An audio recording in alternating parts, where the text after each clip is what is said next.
In studio right now is Marianne Buttonschon. Did you know the answer to that one, Marianne? I did not. Yeah. I never would have known. But isn't it something? We pick a contestant from Whitesboro who travels that road. Right. How about that for a little luck of the draw right there? All right, Assemblywoman Marianne Buttonschon, did you were you sitting down when Danny Baldwin took the phone call from Alec Baldwin last night? Right next to him. Yeah, that was was exciting. Pretty cool, right? He was FaceTiming him. Yep. He was FaceTiming him. Yeah. It was really pretty cool. What do you think? And do you think he texted him beforehand and said, "Hey, help me out here. It'll make me look really good if you call FaceTime right now"? Because what are the chances? My wife was like, "What brother FaceTimes just out of the blue, unless he was prompted?" What do you think? He didn't look like he was ready for the call. I mean, when you were just looking on with FaceTime, because I know Kristen Copeland was sitting next to him. Well, he is an actor. He's been in 100 movies. He was in Cleaver. He's a thespian, so don't forget it. The exciting thing that he said was, how come I wasn't invited? Yeah, I thought that was kind of cool. Yeah, Rose Bonacci's going to say, well, we'll make sure that happens next year. Yeah. And the connection, somebody asked earlier, what's the connection with the Baldwins and Utica? Well, it's really the Baldwins and Syracuse. The Baldwin's mother lives in Syracuse, and or did. She lives still in Baldwinsville. I think she lives in Baldwinsville. Is that true? Yeah. Oh, I didn't know that.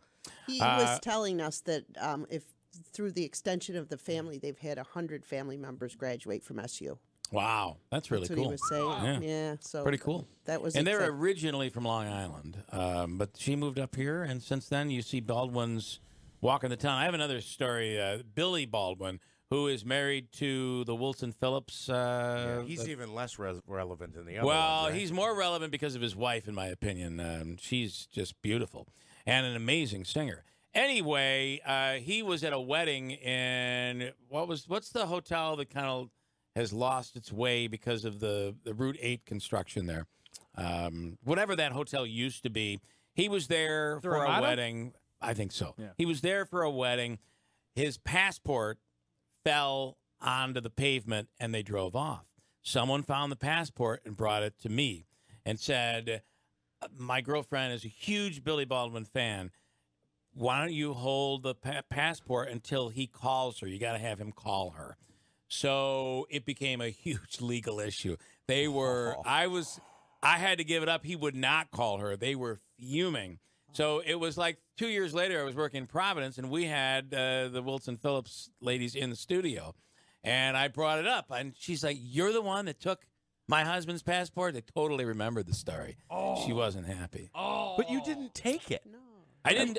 I possessed it. He held it hostage. Yeah, but I'm saying, I held it hostage. I'm not giving it back to you until you call her. You either call her or you're not getting your passport back. Well, that worked well until the attorneys got involved. So, I mean, come on. You were trying to help. You were trying to return the property to him. It would have taken him 30 seconds on a phone call. All he had to do was, but he would not make that phone call, and never did. So, his wife was not pleased. That ruined the interview in Providence, by the way. It was just a very uncomfortable interview after that, which, they didn't realize, but I enjoy. I kind of enjoy that uncomfortableness. I relish in it. Anyway, you played last night. Yes. You didn't score, nor did most of us. But that Citron Stars team, they're incredible, aren't they? Oh, it was outstanding. Yeah. It's just amazing, their talent. And I think they were very generous to us. I mean, they could have been a little bit more. Yeah. They could have really beaten us worse. And I was saying the most exciting, I think, was this young man that came out of the audience, Adam. He got right in, scored two. For us. Yes, he did great. Good. Okay, let's get into so on this military. Let's talk about that. I know you'd sent out a press release. So didn't we just have a bill last session that would take undocumenteds in New York State, and the plan was to pay for their tuition, give them free tuition, and did that pass? It did, and basically what it includes is that a student must graduate from an accredited high school in New York State, and then has 5 years to apply to school, and actually would be able to apply for TAP like anyone else. But one of the caveats is they have to apply for citizenship also. Okay. So they are. And are you good with that?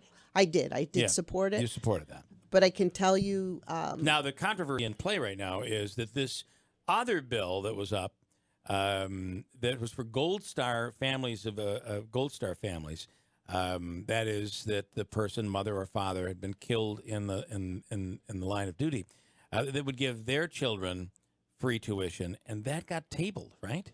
Well, in April 1st, we did pass legislation that put $2.7 million in. So that was Bill 2003D. Okay. So and you voted for this? Yes, absolutely. So that bill was passed in our budget. So the $2.7 million is in there. This new bill was going to expand that. I see. So right now, $2.7 million is for the 145 students. They're afforded $24,000 a year, which would provide for tuition, transportation, housing, and books. So how would this bill have? This bill did not pass.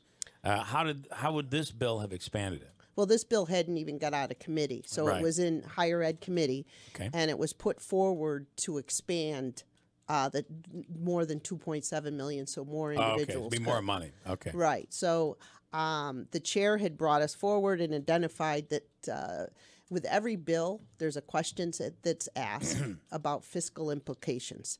So the fiscal implications had not been defined if we could afford it since so the week before. Forward. Yeah. So she did ask that she could hold it for that reason. I did vote against holding it because I think that if we can further expand those that have dedicated their lives to our country.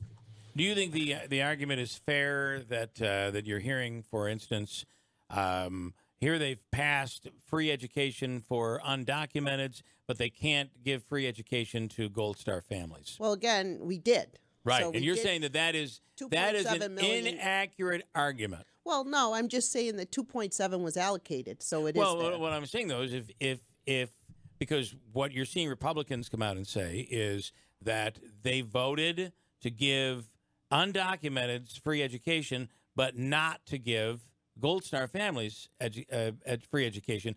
That is an inaccurate argument then. Well, because you really did vote for that. We did put the 2.7 million in. Okay. So it is there.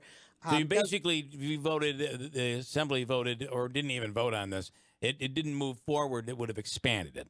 Right. It would have provided. It didn't move out of committee. Because right now we have 145 students that take advantage of this. All right. And when you look, again, there's justifications on every bill, and it was looking to further I just wish sometimes when arguments were made out of Albany that they got it, that they didn't skew it for us. Because because the average person is not going to be able to have an assemblywoman sitting in the studio in their living room to be able to ask them these questions. And then you find out, well, you did. There's 145 Gold Star family students that are taking advantage of this.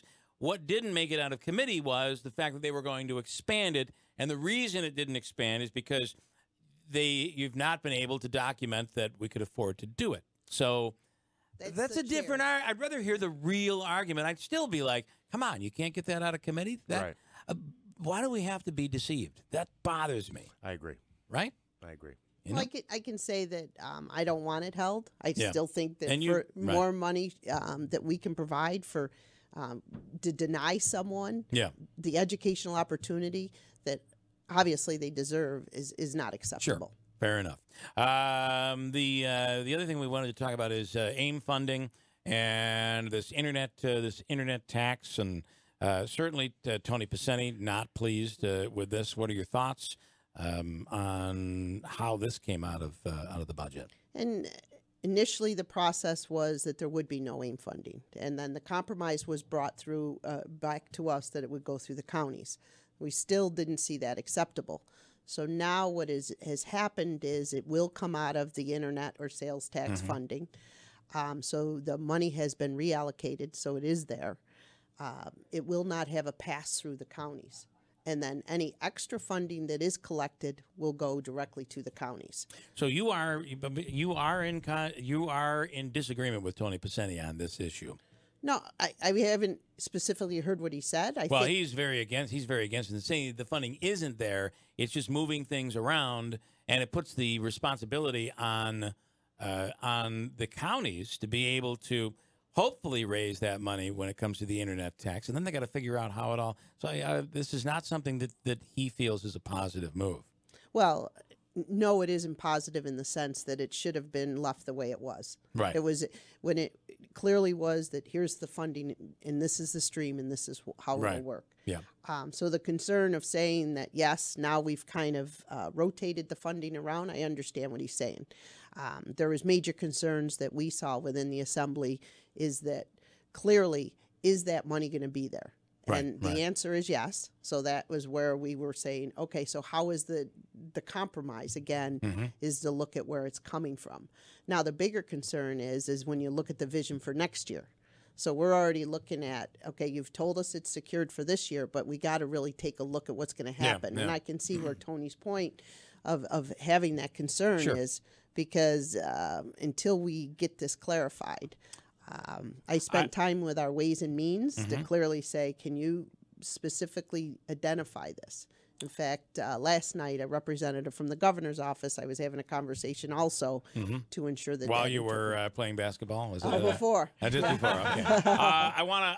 I've got about 2 minutes left. I want to ask you, what are you going to be able to do for? I mean, I understand funding. There are increases. They talk about increases every year for education. The problem is it's never enough. It doesn't match the mandates.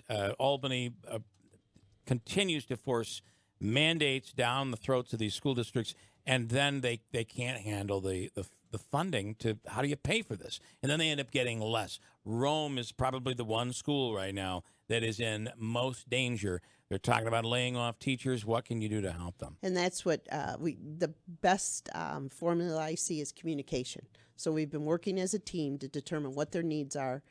We sat down with Peter Blake, the mayor, and Joe Griffo to try to come together to say, so what can we do?